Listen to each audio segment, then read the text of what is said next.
When I started this project, I was reminded of the fact that whenever you order something, you sometimes get this tiny little thing in this huge box. And so when working on this project, we're obviously packaging lots of very different things together in a box. And it reminded me of Tetris and that ability to put lots of things together in a really efficient way. So here's a really good example, yeah. So where we're not cutting that down, that's packaging tax, where we're going to be paying for void fill. So of course with this example, one, we've got costs, so this is a far larger box than we need to, and again with regulations coming in place, this could be half the size it needs to be with PPR. Our objective in operations is to try and stay up with the game, and in some cases ahead of it, and be really innovative. So I think it's really important for us to make sure we keep up with technology, embrace it, and use what's available out there to enhance our performance and our efficiency and our productivity of our people on site. So he was explaining this problem to me that he was trying to solve.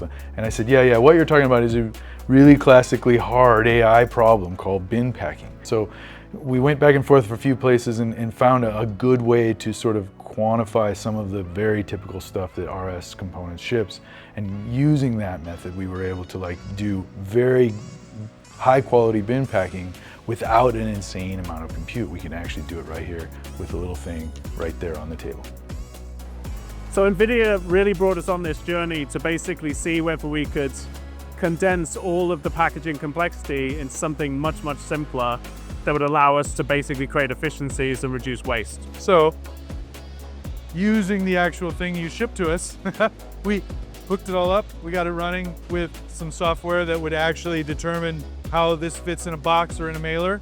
This is frankly a mind-bending amount of processing or compute happening on this NVIDIA Jetson Nano Orin, and it's allowing us to do these incredible Tetris-y maneuvers with all the different components in the box to get the optimal efficiency. It's great that we've had the visitors here today talking us through some of the AI opportunities that we have as a business. I think our people are really excited, and it's really great that we're embracing and being a bit more innovative as a function and as a business. We're shipping over 1 million boxes a year. It's great to then see what that opportunity ahead lies in terms of sustainability, all the ESG efforts that we make as a business, always trying to make sure that we are creating a better world and ensuring that we're doing the right thing.